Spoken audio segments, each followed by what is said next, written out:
Stick Natty! Yes! Indiana, how about them Hoosiers?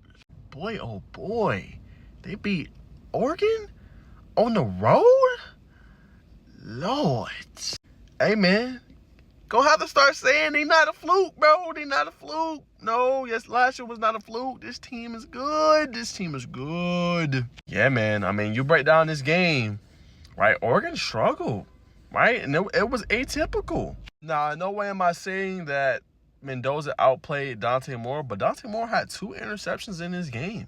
33.7 QBR. He really struggled to read against what he was seeing in his keys. But I don't put all the blame on him. Oregon, a team that can run the football with some of the best of them in the country. Oregon had 81 yards on the ground. 81. They had just 2.7 yards per carry as a team. That is not, obviously, that is not a thing that Oregon does, bro. Just no. And then the passing game, for the most part, was shut down, too. Their best receivers was Malik Benson, and he had 4 catches for 44 yards and a touchdown. And they shut down that true freshman phenom, DeCorian Moore. So that defense is the real deal. Right, they can force turnovers to get after you, pressure the quarterback. That team got some special stuff about them. You know what I'm saying? So Indiana's for real. I still think Oregon's a contender in the CFP. You know, but when you could do that on the road, that says a lot, man. They were opportunistic. They took advantage of throws. Right, they pressured them, and they held them boys to only 81 yards rushing. It says a lot. And then, like I said, offensively, it was no good game. I mean, it was a decent game by Fernando Mendoza, right? So I came in saying, hey, this is going to determine who's going to win the Heisman likely, or who's going to be in the Heisman front-runner conversation.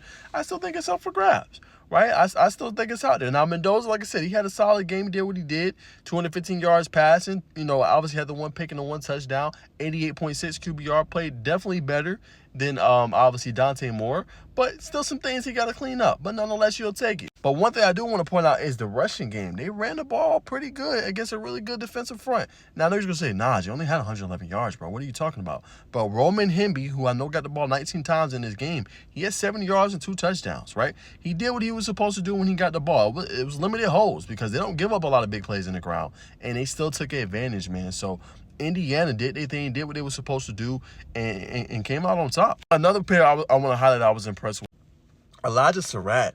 Man, that kid is the real deal. He's continuing to elevate, and I think he's going to be in the NFL draft conversation this time coming in April. 8 catches, 121 yards, and 1 touchdown in that game. He's continuing to become that reliable piece for Fernando Mendoza, man, and stepped up big against a pretty good secondary in the Oregon Ducks, you know? And when you look at the stats even further, this was a really pretty, you know, like I'm saying, for the most part, an even game, right? 5-14 on third down.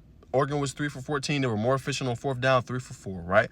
You look at the total yards, 326 to 267, right? 215 to 186 passing. Obviously, the big discrepancies in the rushing, 111 to 81 in this game, right? But for the most part, penalties are about the same.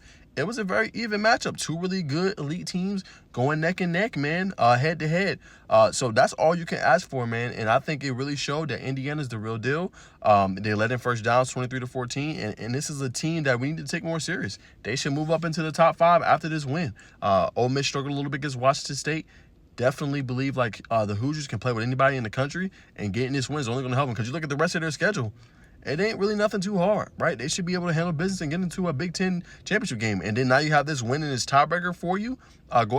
Beating Oregon on the road, it's only going to help you moving forward, man. So big win, obviously, for Indiana. A couple things to clean up for Oregon. You should be fine at the end of the day. This is only going to make you better. It's 1 loss. It ain't the end of the world. We see losses early in this, not even mattering anymore. Like Florida State whooping Alabama is irrelevant now, right? They have 3 consecutive losses. They lost to Pitt today.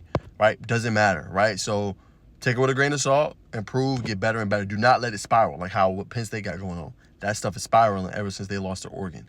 Don't let it spiral. Do your thing. You got a good head coach. You learn from it. Get better. That's all you can do, man. But shout out to the Hoosiers. Hoosiers are the real deal.